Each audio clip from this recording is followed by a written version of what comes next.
like what'll happen on April 1 is a 1-year Band-Aid as opposed to a structural shift, but you can elucidate on that. I can elucidate.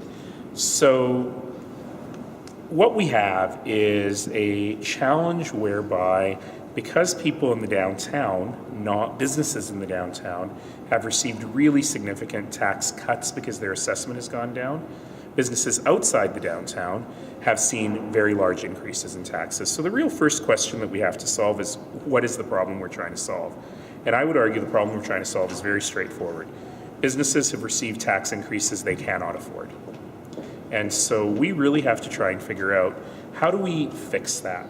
And we're looking at a whole variety of solutions that involve internal solutions, working on our budgets, making sure we continue our efficiencies and so on, but also that involve figuring out who should make up those tax cuts for the downtown. We can't put a floor on the downtown tax cuts, at least we haven't figured out a way to do that. So that leaves a hole in our budget. And the question is, who should make that up? Structurally, right now, those businesses, particularly small businesses outside of the downtown, are the ones stuck making it up. And the question is, should residences also play a part in that? What can we do around more efficiencies? Are there other creative ideas where we can use cash that we have on hand in order to help those businesses that have received increases they can't afford? My goal here is very simple. I want to save businesses and I want to save jobs. And I want to do so in a way that is fair. And if we are able to do that, then we will be able to make a big difference for a lot of those businesses. Who do we go to first to make up the hole that is in the revenues? It has to be a multi-pronged approach. I'm not going to homeowners and saying, well, you pay an extra $500 and that'll solve the problem, period. Nor am I going to go to businesses outside of the downtown and say, well, you've had low taxes all these years, you've got to make it up. Ultimately, it has to be a combination of making up the tax revenue, finding efficiencies, and being really judicious and really smart about how we use cash we have on hand for any one-time solutions. But making up the revenues, does that involve asking residential property owners to take part? That will probably be part of the solution, but we really have to figure out to what extent do we pull each of these levers. So ultimately, what I have asked Council to do is on April 1st, come with open minds and their thinking caps on and think through some of these solutions. On April 1st, my goal is that we will finalize the tax rates for businesses and for residences for 2019. And then we will also give some direction and some guidance on what the design of the program will look like in 2020, 2021, and 2022. It'll be hard for us to finalize those last 3 years on April 1st for a variety of reasons, one of which is we don't even have a provincial budget yet, so we don't know what the impacts on our budget of the provincial budget will be, and it will be tough for us to make long-term decisions until we've got a sense of what the province's direction will be. The provincial budget is one question mark. What are the other big unknowns on this that prevent us from making a decision for the next 4 years? Well, listen, if I had a crystal ball and I knew exactly what would happen to assessments over the course of the next 4 years, this would be a much easier job. What we want to be really careful about is that we don't overreact. And if the downtown recovers more quickly than we thought it would, we're going to end up in kind of the opposite situation that we had before. So one of the things we talked about today is the need to create a resilient system that can manage the ups and the downs of the economy better than what we've got now.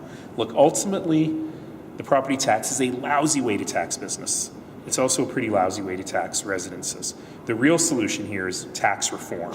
It really is thinking about how we can find fairer ways of taxing businesses in Calgary. We don't have those today. There's not a lot of political will to really talk about tax reform. It gets caught up in conversations of no new taxes, no new mechanisms, right? But really, the right way to solve this problem and create that resilient system is a better form of taxation. I just don't see that on the agenda, at least for 19, and probably not for the next 3 years, but I'll continue to push it. What were the wilder ideas there, Mayor? Wage rollbacks? Yeah, we heard that. I have presented a number of wild ideas. Can we put a floor under the downtown? Can we put a special tax on the downtown to cover some of the additional costs of managing the downtown and take the costs away from others? I continue to, as everyone does, continue to come up with these ideas and stress test them. So we'll see what we come up with on April 1st. Is somebody going to be getting a rebate in 2019, like whether it's businesses or homeowners? Or well, the budget that we've already passed is a 3.5% increase roughly to homeowners and a 1% increase to businesses across the board.